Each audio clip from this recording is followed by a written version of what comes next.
নামাজ বা সালাত ইসলামের ৫টি স্তম্ভের মধ্যে অন্যতম প্রধান স্তম্ভ।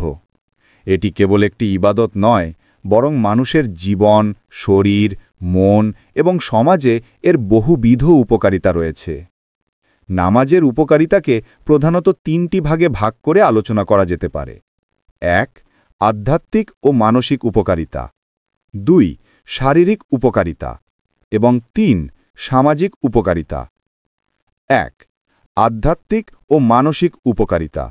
নামাজ হল বান্দার সাথে আল্লাহর সরাসরি কথোপকথন, যা মানুষের মনকে পরিশুদ্ধ করে। আল্লাহর সাথে সংযোগ স্থাপন।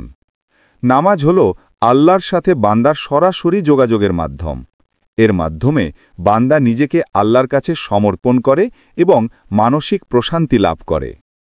আল্লাহ তাআলা বলেন, জেনে রেখো, আল্লাহর স্মরণ দ্বারাই হৃদয়সমূহ শান্তি লাভ করে। সূরা রাদ ১৩-২৮। মানসিক প্রশান্তি ও দুশ্চিন্তা মুক্তি।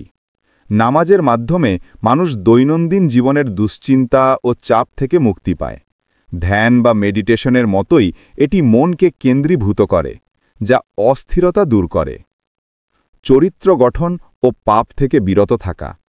নামাজ মানুষকে অশ্লীল ও মন্দ কাজ থেকে দূরে রাখে, কারণ যখন কেউ আল্লাহর সামনে দাঁড়ায় তখন তার মনে পাপ করার প্রবণতা কমে যায়। আল্লাহ তাআলা বলেন, নিশ্চয়ই নামাজ অশ্লীল ও মন্দ কাজ থেকে বিরত রাখে। সূরা আনকাবুত ২৯-৪৫। সময়ানুবর্তিতা ও শৃঙ্খলা। প্রতিদিন নির্দিষ্ট সময় ৫ ওয়াক্ত নামাজ আদায় করার বাধ্যবাধকতা মানুষকে সময় মেনে চলা এবং জীবনে শৃঙ্খলা বজায় রাখার শিক্ষা দেয়। কৃতজ্ঞতা প্রকাশ। নামাজের প্রতিটি রুকন, যেমন রুকু, সিজদা, আল্লাহর প্রতি বান্দার কৃতজ্ঞতা ও হিউমিলিটি প্রকাশ করে। ২. শারীরিক উপকারিতা। নামাজের প্রতিটি অঙ্গভঙ্গি, রুকু, সিজদা, বৈঠক, এক ধরনের নিয়মতান্ত্রিক ব্যায়াম, যা স্বাস্থ্যের জন্য উপকারী। রক্ত সঞ্চালন বৃদ্ধি। সিজদার সময় মস্তিষ্ক ও মাথায় রক্ত চলাচল বৃদ্ধি পায়। এটি স্মৃতিশক্তি বৃদ্ধি এবং মস্তিষ্কের কার্যক্রমিতা উন্নত করতে সাহায্য করে। এই সময়ে হৃৎপিণ্ড, মাথা ও মস্তিষ্কে দ্রুত রক্ত পৌঁছাতে পারে। রুকু। রুকুর সময় কোমর, পিঠ ও মেরুদণ্ড প্রসারিত হয়, যা পিঠের ব্যথা উপশমে সাহায্য করে। হজম প্রক্রিয়া উন্নত। নামাজের বিভিন্ন ভঙ্গিতে পেটের পেশিগুলো সক্রিয় হয়, যা হজম প্রক্রিয়াকে উন্নত করে এবং কোষ্ঠকাঠিন্য কমাতে সাহায্য করে। জয়েন্ট ও হাড়ের নমনীয়তা।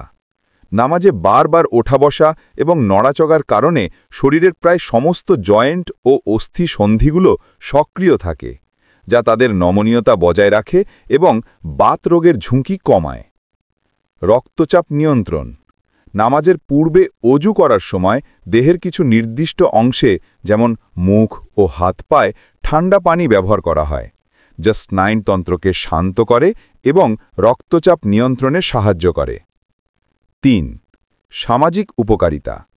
জামাতে অর্থাৎ একত্রে নামাজ আদায়ের মাধ্যমে সমাজে সুন্দর সম্পর্ক ও ভ্রাতৃত্ববোধ গড়ে ওঠে। সাম্য ও ভ্রাতৃত্ব। মসজিদে ধনী, গরিব, সাদা, কালো, উঁচু নিচু নির্বিশেষে সবাই একই কাতারে কাঁধে কাঁধ মিলিয়ে দাঁড়ায়। এর মাধ্যমে সমাজে সাম্য ও একতার বার্তা প্রতিষ্ঠিত হয়। পারস্পরিক খোঁজখবর। জামাতে নামাজ আদায়ের কারণে মানুষ একে অপরের সাথে দেখা করার সুযোগ পায়। এর ফলে কেউ অসুস্থ বা সমস্যাগ্রস্ত থাকলে অন্যরা দ্রুত তার খোঁজখবর নিতে পারে এবং সাহায্য করতে পারে। নেতৃত্বের শিক্ষা। জামাতে একজন ইমামের পেছনে সবাই আনুগত্যের সাথে দাঁড়ায়। এই প্রক্রিয়াটি মানুষকে সমাজে নেতৃত্ব ও শৃঙ্খলা মেনে চলার শিক্ষা দেয়। ঐক্য ও সংহতি। দৈনিক ৫ বার একটি নির্দিষ্ট লক্ষ্যে মুসলমানদের একত্রিত হওয়া বৃহত্তর মুসলমান উম্মাহার মধ্যে একতা ও সংহতি তৈরি করে। মোট কথা, নামাজ কেবল ধর্মীয় বাধ্যবাধকতা নয়, বরং এটি এমন একটি জীবন ব্যবস্থা যা মানুষকে একই সাথে আধ্যাত্মিক, শারীরিক ও সামাজিকভাবে উন্নত করে তোলে। যদি ভিডিওটি ভালো লেগে থাকে তাহলে টিকটক বা ফেসবুক থেকে দেখলে ফলো করে দেবেন, আর ইউটিউব থেকে দেখলে সাবস্ক্রাইব করতে ভুলবেন না। ইনশাআল্লাহ পরের ভিডিওতে আবার দেখা হবে। একটি নতুন ইসলামিক শিক্ষণীয় গল্প নিয়ে। ততক্ষণ পর্যন্ত আল্লাহ হাফেজ।